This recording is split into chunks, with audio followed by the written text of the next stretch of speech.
Welcome to But What If We Win with me, Zuri Horwitz. I was a candidate for Congressional District 5 for Congress in Colorado, and the reason I ran and the reason I have this podcast is to answer the question of what progressives should do if we win. It isn't just flipping the seat as we see across the board, someone that's just trying to moderate and isn't holding fast to values that will make people's lives better is not going to address the needs and the moment that we are in right now when we're dealing with fascism. I already have not enough views, so who cares if I use magic words that make people scared? And anyway, I am just doing a scraps episode with a Coda on AI, big tech, and all that stuff because it's Pride this weekend. Happy Pride. You know, trans rights are human rights. Everyone's rights are human rights.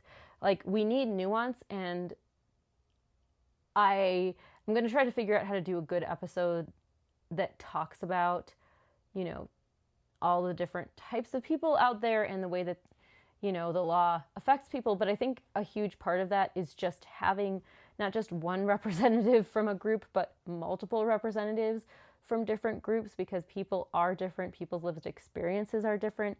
And when we have a society that is inclusive, I always feel like it's the same way when there's that like story about people who are blind, like one person's blind, one person's deaf, one person can't smell or whatever, and they're all touching an elephant, and what that elephant is, you have a fuller view with everybody's experience of what the world is. We're only seeing a piece of the world out there. And so when we have other perspectives, we actually get a fuller view and a fuller understanding of the world, and we have a better understanding of the world. Anyway, I am going to be at Pride all weekend getting people to sign the Tax the Rich ballot measure, aka the graduated income tax ballot measure. And what it would do is, on income over $500,000 in Colorado, it would be taxed and earmarked for childcare, healthcare, and education in Colorado across 133 school districts. Schools are on 4-day schedules because of lack of funding. We have some of the worst teacher salaries compared to comparative education in the state. We are missing 16 to 17,000 childcare spots in Colorado Springs, and we're facing nearly $1 trillion in cuts over the next 10 years to Medicaid. So it matters, and I feel there's this Woody Guthrie quote that I have a meditation person, and she has a newsletter, and she put it in there, and I really liked it. And it says, "It's a folk singer's job to comfort disturbed people and to disturb comfortable people." And that's how I feel when I'm getting signatures, because it's like the people that are like, when I say, "Are you for taxing the rich?" and they're just like slap their thigh and they're like, "Give this to me." Those are the people that need comfort because they're aware of what's going on in the country. And then there's people that are cruel and used to greed. And I think that's like inherently what is wrong with our society, is our greediness. We don't see helping each other as beneficial. And I also don't believe that that's just collectivism. And that's something I have to get at, and I haven't been able to fully comprehend. But it's not that we're all the same and that all the answers are the same. It's just kind of a baseline of like, look, human beings need some kind of safety in this world. And that's food, shelter, education, and not being in massive debt and being able to, get around. And that's a constant conversation of what that is. And that doesn't mean that because we're on the same team that we don't argue with each other. That doesn't mean that there's one perfect answer. It means that like we have to have those uncomfortable conversations, and it's not going to be fun. And sometimes we're going to need to retreat and take a break.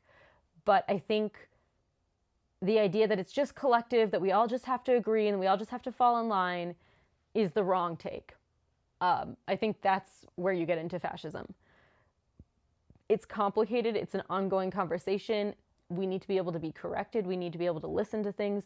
We need to be able to also make our own argument for what we think is the right way. It's complex, it's nuanced, and fascism is not. Fascism is just following, it's flattening, it's, I wanted to talk about this, and I guess I will, and then I will get into like my coda to big tech and AI. But what has been really sad and so funny about the accumulation of wealth in this era is like, at least in the past, when it came to like the accumulation of wealth, like when it came to like Versailles, you know, the best of the best was what was bought by the wealthy. And like artisans made beautiful clothes and made beautiful art for the wealthy. And right now, our billionaires like are so gauche. And maybe I'm missing it. Maybe there were just a lot of really gauche people, but I think a lot of it too is like there's no understanding of craftsmanship. Like the thing is, I've been in proximity to great wealth, and I have a mom who is an artist and always had art books in our, you know, around us. So I was always around like beautiful things, even if they were just in art books. And like what really became clear is that the most beautiful, precious things are the work of people. And when you don't value quality, when your goal is just extraction and making the most of anything, and we are in an age where you can just replicate without any craftsmanship, you know, I think that's like what people wanted to do to Africa, what people wanted to do to Europe, what people wanted to do to like Asia and Native Americans. But the things that they stole were the most beautiful things from those countries. But now in our culture, we don't even have those beautiful things. You know, it's like those great artifacts, those great crafts that represent, like, art represents the accumulation of human knowledge and experience.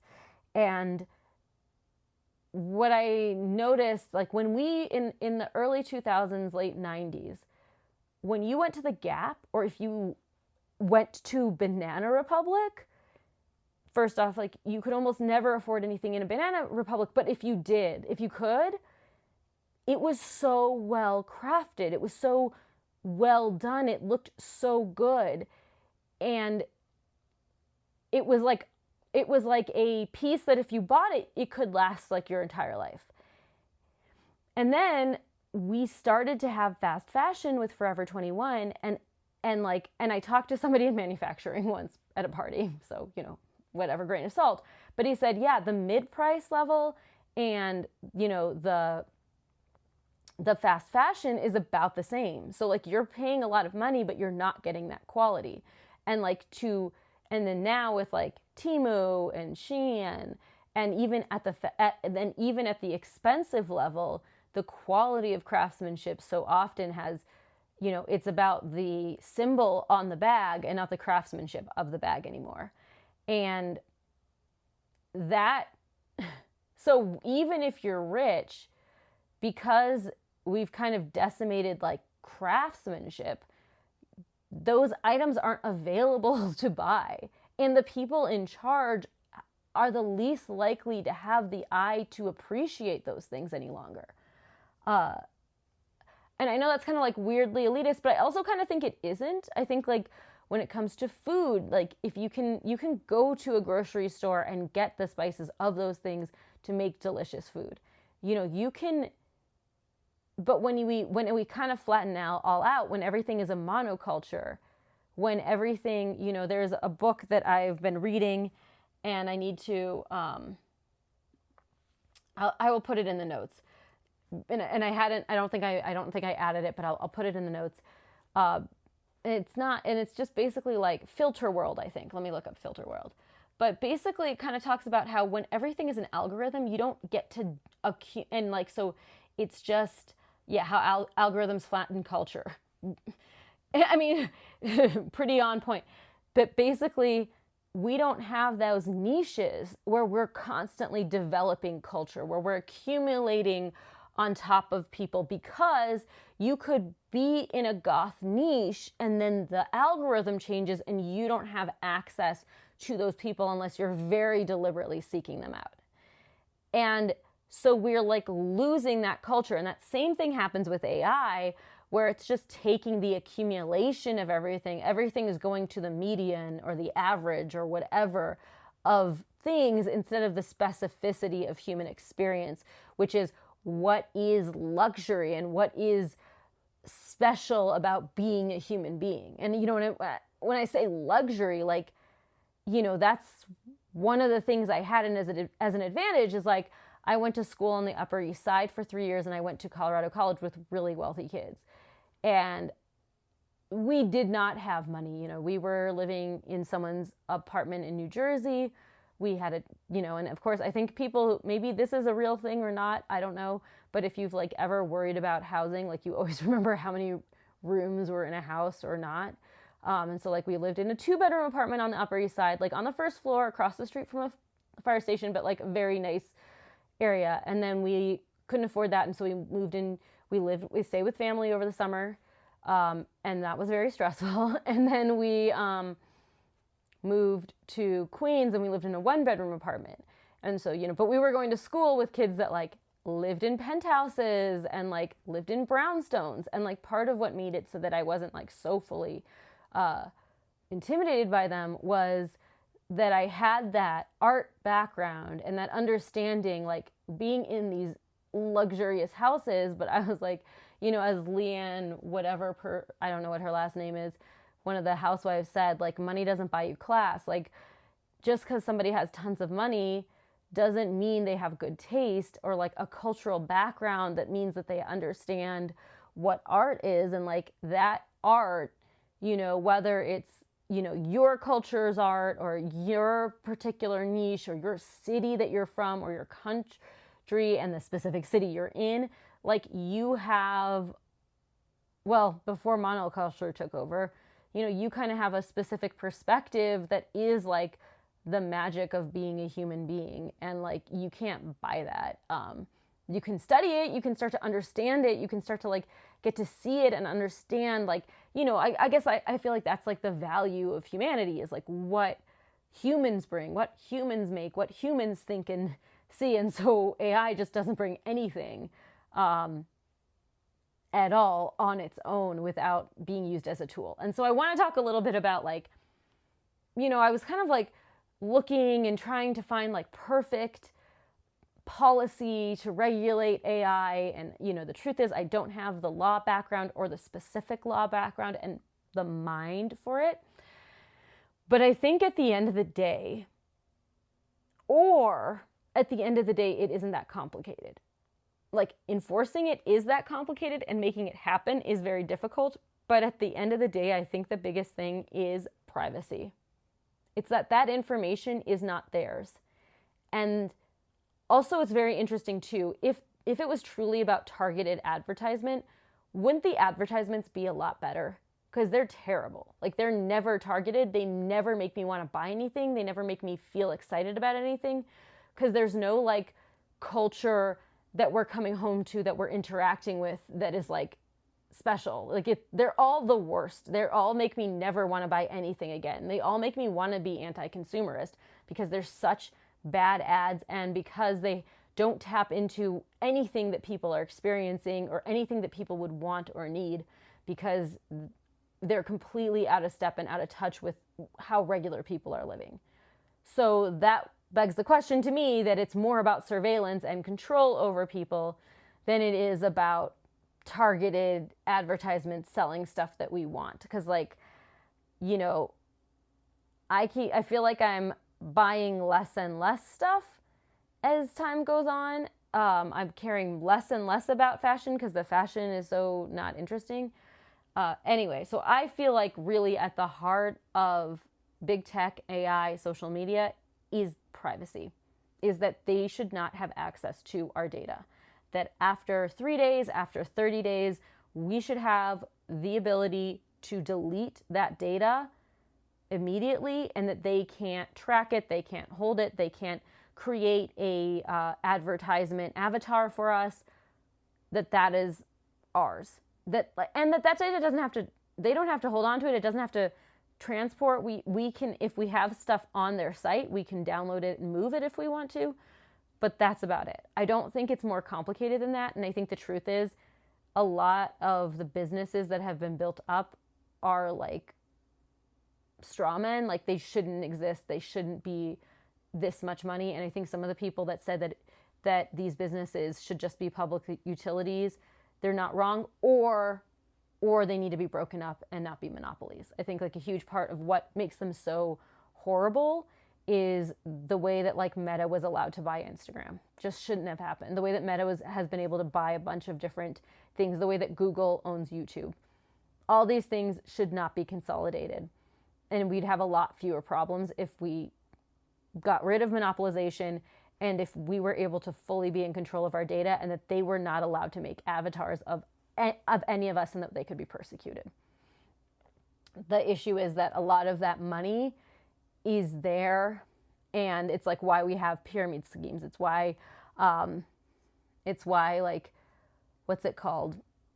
Why some of those like Amway still exists. Like it just shouldn't exist. And but the biggest billionaires in our country are built on scams. I mean, I think that's like one of the things that happened going to school on the Upper East Side, was realizing that the way that people made money, like I didn't fully consciously get this, but like it just didn't feel like anyone was making money because they were like doing good things. Like sometimes, like one person, like probably, I know this sounds really depressing, but like somebody who I think did like the best things. I can't remember if he invested in cell phones, or I think it couldn't have been cell phones because they weren't popular then. It was like, or computers or laptops or something. He invested in a technology that I find like was a fine technology, and he never worked a day in his life. And that was probably like truthfully the nicest way somebody made money. Was like, hey, it was a technology that was like a piece of tech that has like a proven use case, and he never had to work a day in his life.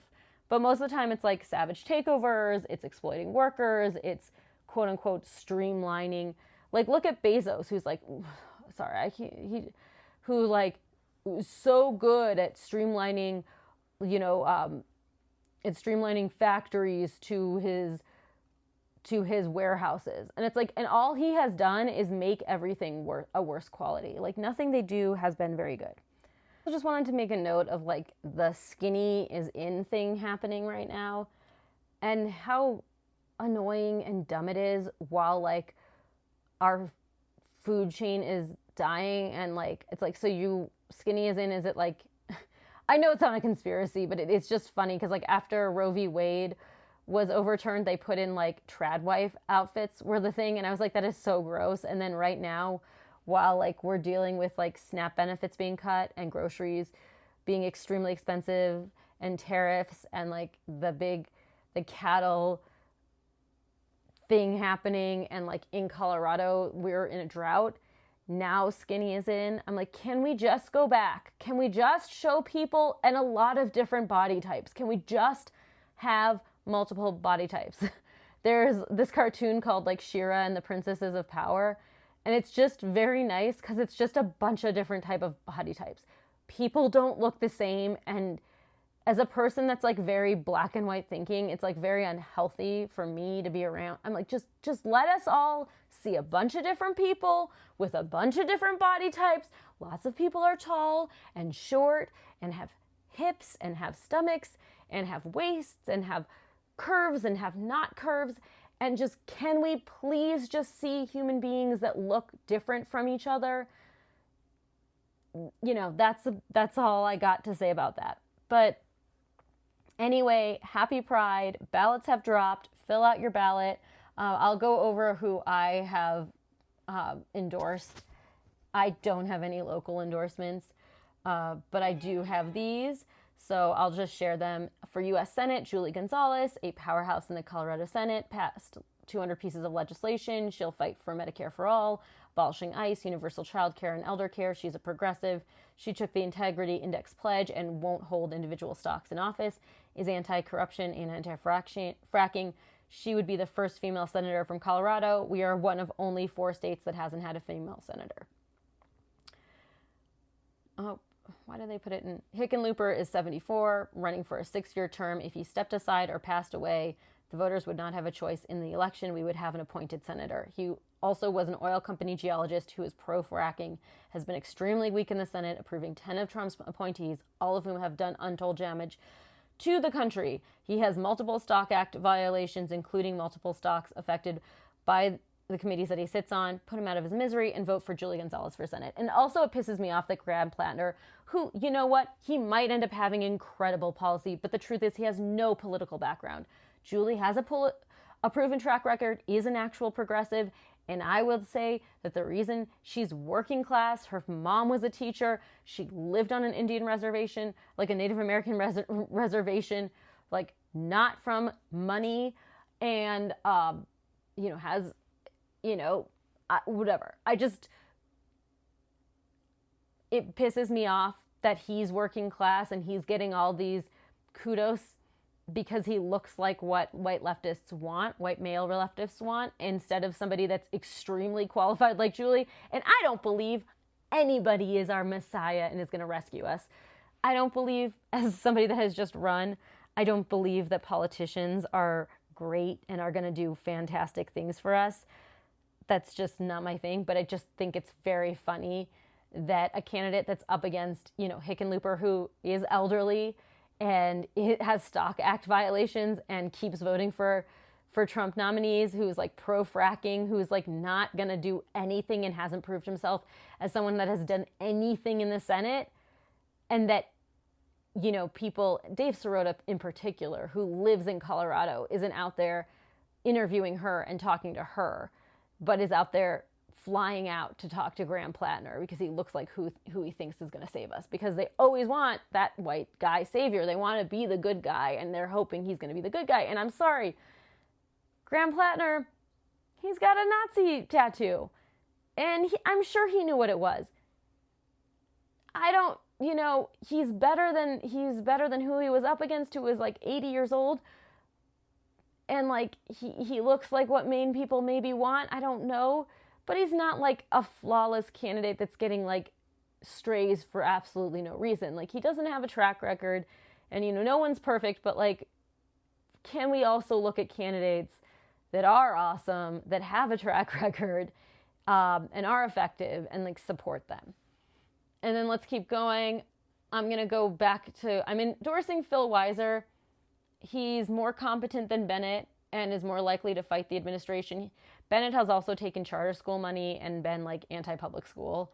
I liked Weiser's handling of the opioid settlement, making sure that the settlement went to treatments. I am worried about Weiser when it comes to falling for big tech legislation that is supposedly for protecting children, but is really an opportunity to gather more data from everyone. And I'm also worried because he has not committed to overturning the second election that's required for unions in Colorado, we're the only state that requires that. And it's a 75% threshold. Like, there should be one vote and then you can become a union. So he's not a progressive. He's not portraying himself as a progressive. The next is David Seligman for Attorney General. He's an experienced nonprofit lawyer, went to Harvard, anti-monopoly and pro-labor, has taken on UC Health as which is a nonprofit that has like over $1 billion in excess profits and is one of the number one debtors in Colorado. And he has like represented people that have like been unfairly targeted by UC Health. He also represented striking meatpacking workers in Fort Collins. He's like all over the place. He's done legislation with legislators to help be like anti-monopoly. He's just he has a ton. There's so much that it's like kind of overwhelming. There was like a really good packet. And then he's up against Jenna Griswold, who is our Secretary of State, but like has never practiced law, and is very in it with big money. Like, she said that who she looks up to was like Gavin Newsom and like another like centrist. And it's like, these people have not done anything, have shown themselves to not be pro-worker. I'm just done with it. There also is Hetal Doshi and David, and I can't remember his last name. Let me see. Not David, sorry, Michael Dougherty. Michael Dougherty is the Attorney General for Boulder. Hetal Doshi worked for the Department of Justice for anti-monopoly. I still think she's a little bit more centrist based on the DSA questionnaire for Colorado Springs. And David is similar. I'm sorry, and Michael is similar to David, but David has more experience actually like creating these cases, anti-monopoly, pro-labor cases. You know, ultimately, all three of them are pretty fantastic. Huddle, Michael, and David. I believe they have to pick who they have to cross endorse and just do that, because right now Jenna will probably win just based on name recognition, and she's good at promoting herself. She's good at running. I am for Amanda Gonzalez for Secretary of State. She's bar certified. She's a bar certified election lawyer and adjunct professor of election law at DU and Jefferson County Clerk. And she's the Jefferson County Clerk. So she already has experience running elections in a very big district in Colorado. More experience than Jesse Danielson, though Jesse was a great legislator at the state capitol. Jesse Danielson is very pro-worker. I haven't looked a ton into her, but again, she just hasn't run elections. I'm like, why don't we just have the person that has been a county clerk and recorder be our Secretary of State, which is, you know, the statewide county clerk and recorder. That's how I feel. Then we'll also go into League of Women Voters declined to sign. There's a bunch of billionaire BS ballot measures. One thing, do not vote for Protect Our Roads. It would put a huge hole in our budget. It's so stupid. Basically, every piece of money that was raised would only go towards pavement and not for transit, not for protecting people outside of cars, not for anything else. And right now, we already have Tabor, we already have huge cuts federally. Stop blowing holes in our budget. Stop, like, you know, when it comes to like putting a budget together, like having all these random rules that a billionaire put together is stupid. We do need to de-Bruce. We need to get rid of Tabor, and we'll have to talk about Tabor possibly in a coming episode, because we are talking about tax law, and, you know, this is Colorado based. And I might see if I can have John Meekus on and Brianna Titone, who both ran for treasurer, and either of them would have been fantastic, and I wish they had crossed indoors. Both of them were great. So League of Women Voters Colorado asks members not to sign these petitions: oppose initiative number 283, repeal constitutional right to abortion. Obviously, oppose initiative 234, plain language ballot. It's some trickster stuff. There's already a plain language law that was passed. And oppose initiatives 308 and 309, designate sporting goods sales tax. Oppose initiative 232, income tax rate. They're coming in, I'm sure, I'm so tired of the billionaire. Basically, like, Phil Anschutz will just pay people to get signatures. Whereas if we try to do anything like the graduated income tax ballot measure, we are mostly volunteers. So it's just a very different experience. Oppose initiative 249, separation of Pinnacle Assurance from the state to fund workforce development. Oppose initiative 175, state revenue collected to support road transportation. That's the one I really oppose. Number 175, right to natural gas. Like, we don't need more natural gas. Okay, I'm not going through all of them. It's just big interests trying to suck money from the government that they can't get, and using really, like, misleading wording to get people done. I am obviously for this sign the tax the rich graduated income tax ballot measure. Yeah, and I should get the number, and I already told you about it, but basically, I know, read the initiative. Yeah, and it's initiative 195. I thought it was, but I just wanted to make sure. But please, please, please support that. And oh my God, I'm sorry for the sound. But thank you guys for dealing with me. I will see you you'll hear me next week, and we will be talking about taxes. Been reading a bunch of books. We'll see how it all goes. And yeah, and so the Filterworld also had a big influence on talking about AI and big tech. All right, bye-bye.